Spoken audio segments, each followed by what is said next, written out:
Hello everyone. In physics classes, we are doing unit electrostatics. And our today's topic is continuous charge distribution. We have already learned about the quantization of charge, which says that every possible charge is integral multiple of E, where E is the charge on an electron, that is 1.6 into 10 to the power minus 19 coulomb. So every possible charge is always going to be multiple of E, the charge of the electron. This is quantization of the charge. So there are two levels, microscopic and macroscopic. Microscopic, micro and macro, as their names are telling their meanings. Micro means small and macro means big. We have two kind of systems. A very small system which is having a finite number of particles, a finite number of atoms with which we can deal easily.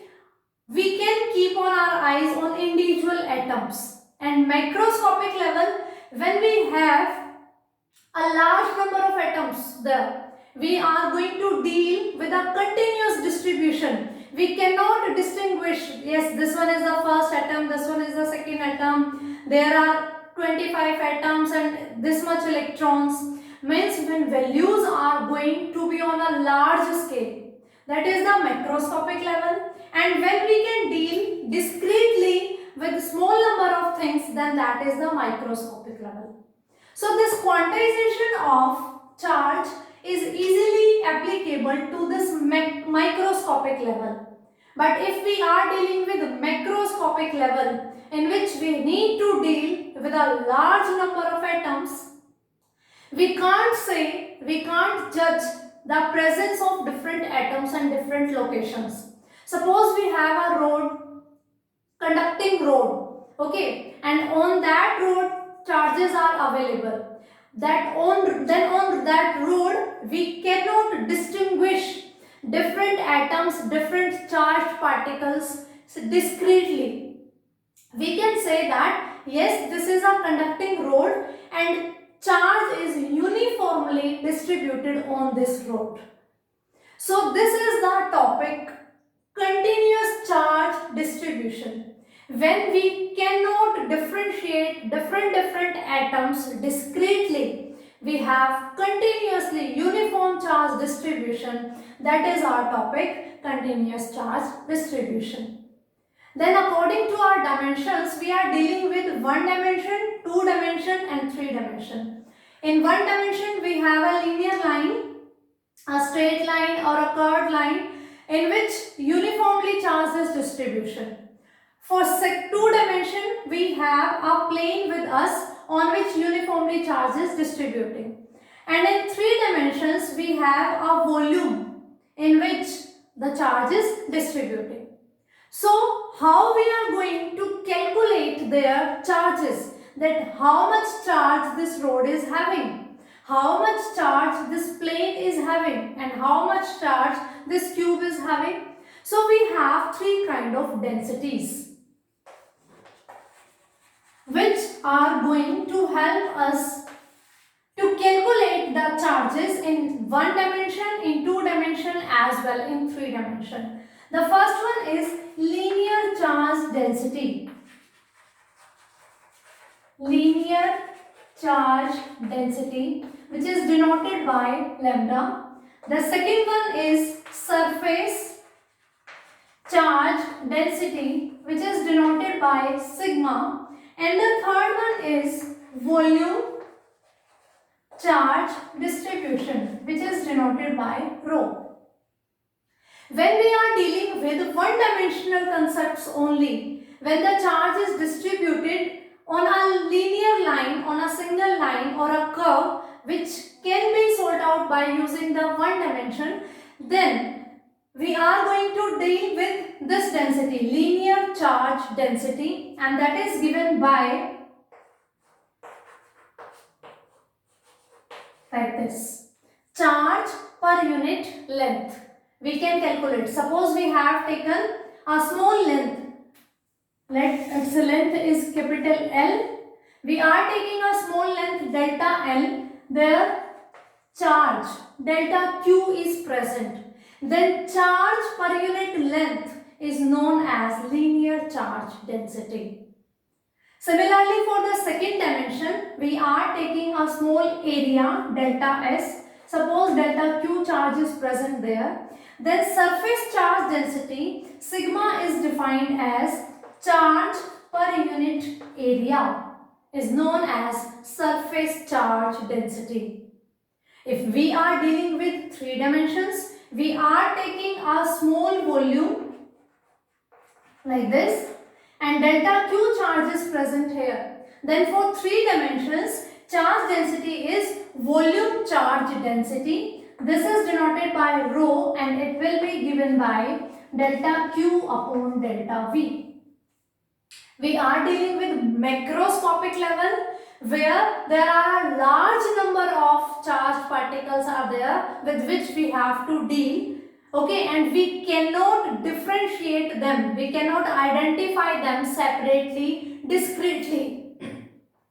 The charge is uniformly distributed, continuously distributed. So it is possible in 3 dimensions, 1 dimension, 2 and 3. We have 3 densities: linear charge density, surface charge density and volume charge density. We are taking small parts of these. In linear charge density, in 1 dimensions we are having a small length delta L, then small charge present in this length. Charge per unit length is given by the linear charge density denoted by lambda. In 2 dimensions we have a small area, then charge distributed in this small area. Charge per unit area is given by surface charge density denoted by sigma. And in 3 dimensions we have a small volume. Charge distributed per unit volume is volume charge density denoted by rho is equals to delta Q by delta V.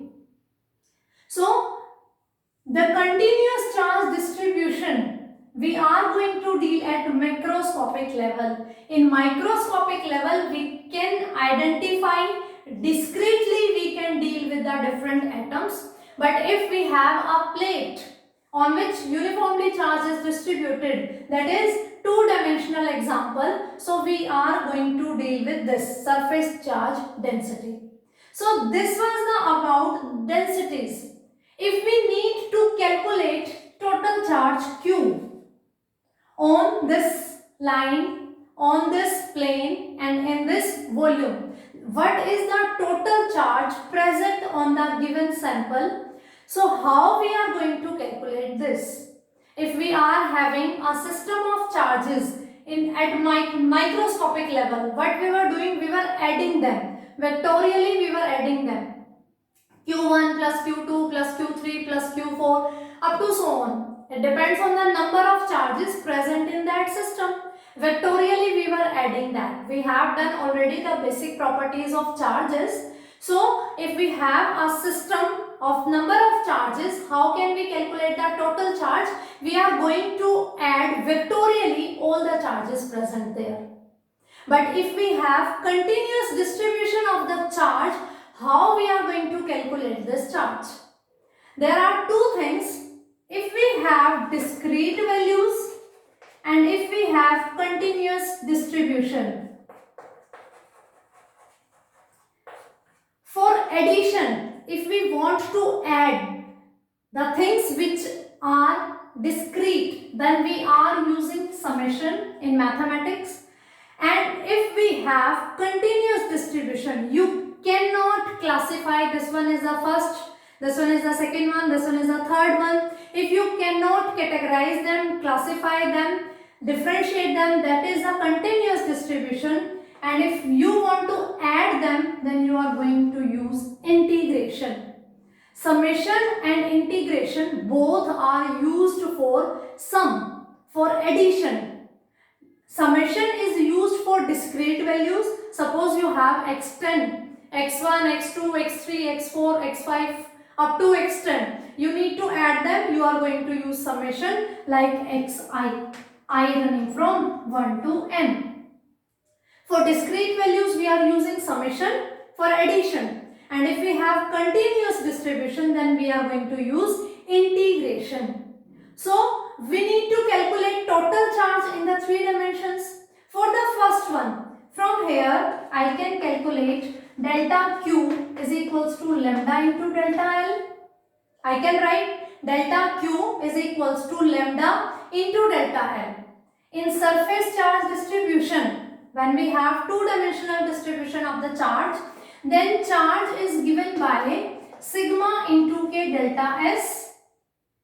And if we have charge distributed over a volume in our space, then charge is given by volume charge density into the small volume. Now this one is the value of small charges that are present in small length. Here it is the value of small charge which is present in small area, and here it is present in small volume. We want to calculate Q, then we are going to integrate.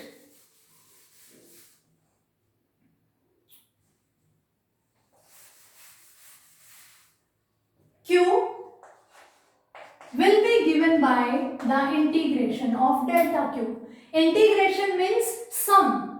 Delta Q means small charge.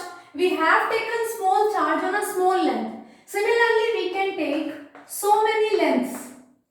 Delta L1, delta L2, delta L3. So, we have different charges by delta Q. If we are adding all delta Q, then we can get the total charge. So, it is for the all. Q is integration of delta Q for linear, for surface and for volume charge distribution. Always we are going to add all the delta Q values. So for linear charge distribution, Q will be given by delta Q, which will be given by lambda into K delta L.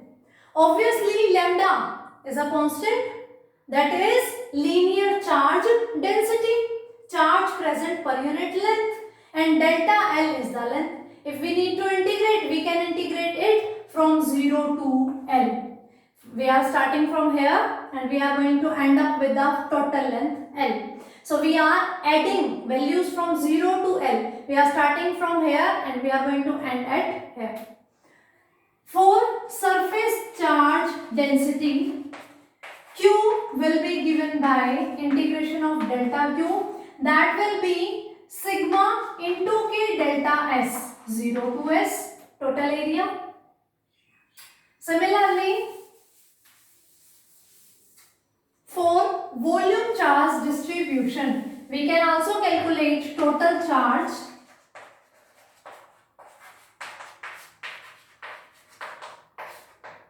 rho into K dV delta V 0 to V, total volume. So, here we were calculating the small charge present in the small portions, and here we are calculating total charge, linear charge distribution, surface charge distribution and in volume charge distribution. It is given by the integration of small charge, which we are calculating further by using linear charge density, surface charge density and volume charge density. So this one is the total charge. Now, I want to tell you about the unit of densities. Unit of lambda, linear charge density, coulomb per meter. Unit of sigma, surface charge density, charge per unit area. So, its unit will be coulomb per meter square. Rho, volume charge density, charge per unit volume. So, unit will be coulomb per meter cube. So, these are the units of various densities. Lambda is the linear charge density, sigma is the surface charge density and rho is the volume charge density. Coulomb per meter square and coulomb per meter cube. I hope continuous charge distribution is clear to you. We have calculated total charge on the given shape, whether it is one-dimensional, two-dimensional or three-dimensional. Now we are going to calculate force and electric field intensity due to continuous charge distribution. We have already discussed about the force of interaction between a system of charges, electric field intensity due to a system of charges. When we were dealing with a number of charges and we were taking, suppose n number of charges were there, then F and E both were given by superposition principle, that is by F1 plus F2 up to so on Fn. Similarly, electric field intensity for a system of n charges was given by E1 plus E2 plus up to En. But if we have a continuous charge distribution and then we need to calculate force and then E, how we are going to calculate this? Now suppose first example, if we have linearly charged distributed, okay, and lambda is its linear charge density, then we know Q is given by lambda into K delta L integration. It will depend on its length, how much it's long. Okay, so force of interaction, and we have a charge Q naught. One side we have linear charge distribution, charge is distributing over a length, and one we have a charge. We are going to find out force of interaction between these two. So force is given by, suppose we are having a particular delta L here and this is the distance between these two charges. Then force is given by 1 by 4 pi epsilon naught Q into Q naught upon R square R vector.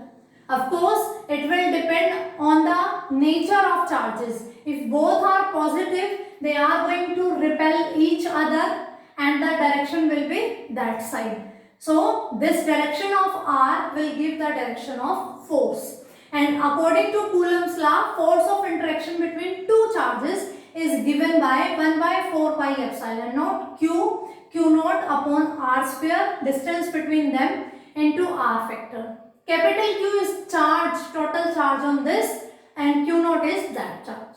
So according to continuous charge distribution, when charge is distributed linearly, then Q is given by lambda into delta L Q naught upon R square, or we can write Q naught upon 4 pi epsilon naught lambda into delta L upon R square R vector. So this is how we can calculate force of interaction between a charge and an arrangement in which charge is continuously distributing. Now for the same, if we want to calculate electric field intensity, of course this is the continuous charge distribution. We want to calculate force and electric field intensity due to this. So Q naught we are going to use as test charge, which we are using for testing to checking the presence of charge. So electric field intensity will be given by F upon Q naught. We have already discussed this concept. So it is given by, if we are going to divide this by Q naught, it will be 4 pi epsilon naught lambda delta L upon R square into R vector. So this is force of interaction and electric field intensity due to linear charge distribution. Similarly, we can calculate this force and electric field intensity due to surface and volume charge distribution also. So second case, we are taking, suppose we have a plane in which charge is uniformly distributed and sigma is its surface charge density. And we have here a Q naught charge with which we are going to calculate this force of interaction and electric field intensity. So using the similar concept, force is given by 1 by 4 pi epsilon naught Q naught upon R square R unit vector. Force will be given by this Q. We are going to calculate obviously in the terms of surface charge So I can write it like this: sigma ds or delta s, it's up to you which symbol you are using, q naught upon r square, r vector, or force is given by q naught upon 4 pi epsilon naught sigma delta s upon r square, r vector. Again, r vector is going to give us the direction of force. Whether it is attractive or repulsive, that thing will tell us the direction of force. Always we are going to take it positive. Always we are taking on every example positive charge. Why? Because we want to spread positivity. Always we are, whichever book we are reading, we have always a positive example, positive charge, positive charge. We never take negative. In special cases only we are taking negative. Because everything wants to distribute the positivity only. That's why. So, this one is the force of interaction between a charge and surface charge distribution. Now we can calculate electric field intensity. Only we need to divide it by Q naught. Q naught we are using as test charge. So we get 1 by 4 pi epsilon naught sigma delta s upon r square to r vector. We know the direction of electric field intensity is same as that of force of interaction between the charges. Similarly, we can calculate it for volume charge distribution. We are having the same formulas, only we are going to replace this concept. So F we have, I am writing it directly now, Q naught by 4 pi epsilon naught rho delta V upon r square r, and I can also write value of E, that will be 1 by 4 pi epsilon naught rho delta V upon r square into r unit vector. So this one is about the force of interaction and electric field intensity due to continuous charge distribution, and it was available for 3 dimensions because that's why we have discussed for the 3 dimensions: linear charge distribution, surface charge distribution and volume charge distribution. I hope it is clear for you.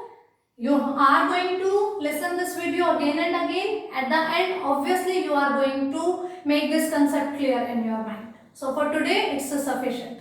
Thank you.